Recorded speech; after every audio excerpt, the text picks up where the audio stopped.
Hi, I'm Amy Sinha and I'm here at Swansea Jazzland with American bass player Richie Good. Hi Richie. Hi Amy, how are you? I'm very well, thank you. Good. Very nice to meet you. What are you doing in Swansea? Playing a concert and hanging out and having a blast. So this is your second time in Swansea, Yeah. Swansea Jazzland. Right. And I had a great time the first time I was here with Vincent Herring and Earth Jazz Agents. And so I was excited to come back with my own group. And this time I actually had even more fun because I've been here for 3 days and I did a clinic, met some great young musicians, and the first night I went to their session, they were jamming and got to hang out and sitting with them. It's been really good. I got to know a lot of people. Cool. So what band are you with here tonight? Well, this is my band. It's called Richie Goods and Nuclear Fusion, and it features Mike Clark on drums, Tom Barner on keyboards, and usually Danny Grissett on keyboards. He couldn't make it, and a good friend Trevor Watkins came down from London and played with us tonight. Cool. So what type of music do you play? Wow. I call it fusion. Some people call it jazz rock.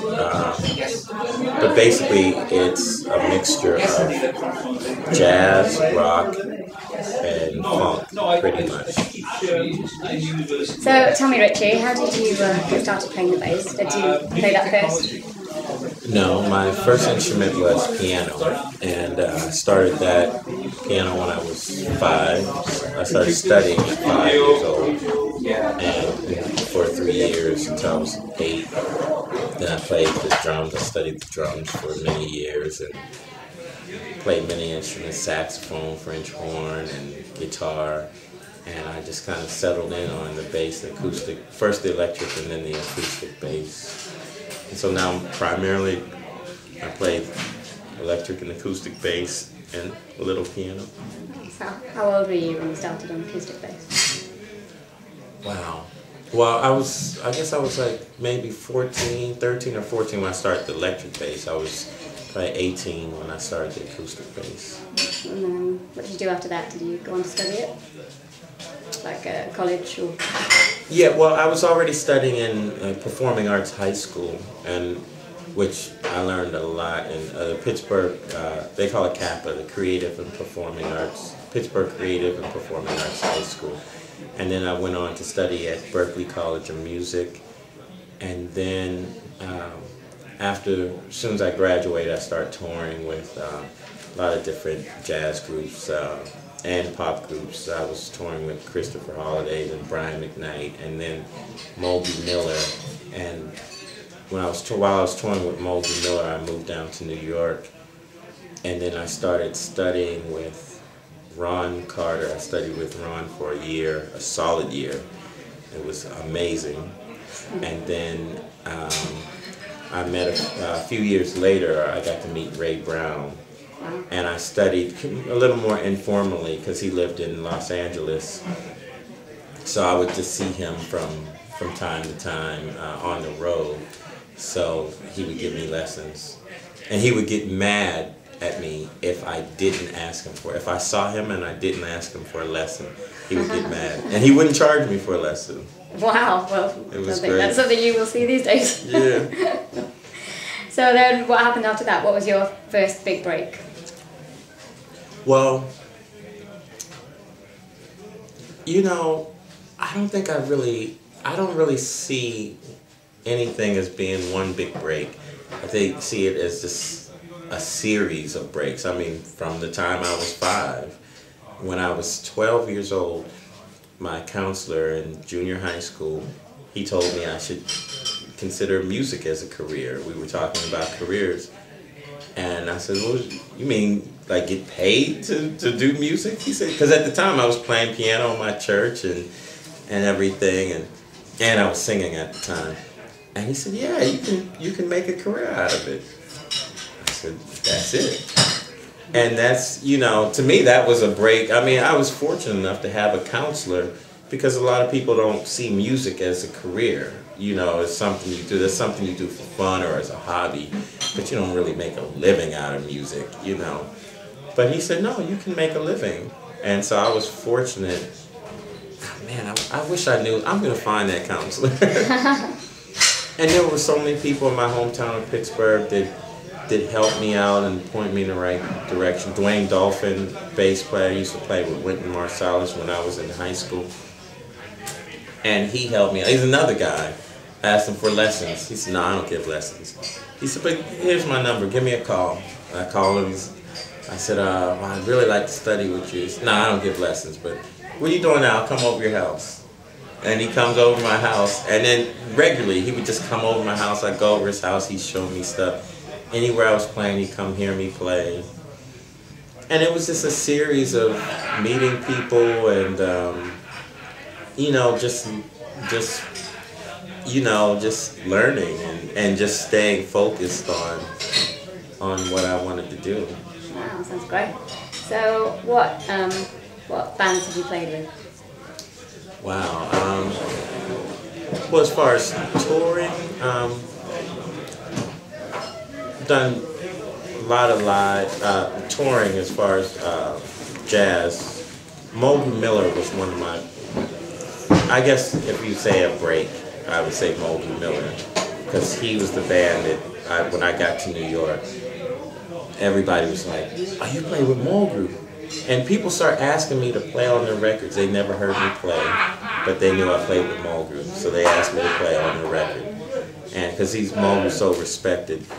But I played in Mulgrew's band for about 9 years. I played with Russell Malone, Vanessa Rubin, Steps Ahead, the Manhattan Transfer, Chris Bodie, the Headhunters, Lenny White, and then, but then also some pop groups. I used to play in Brian McKnight's band.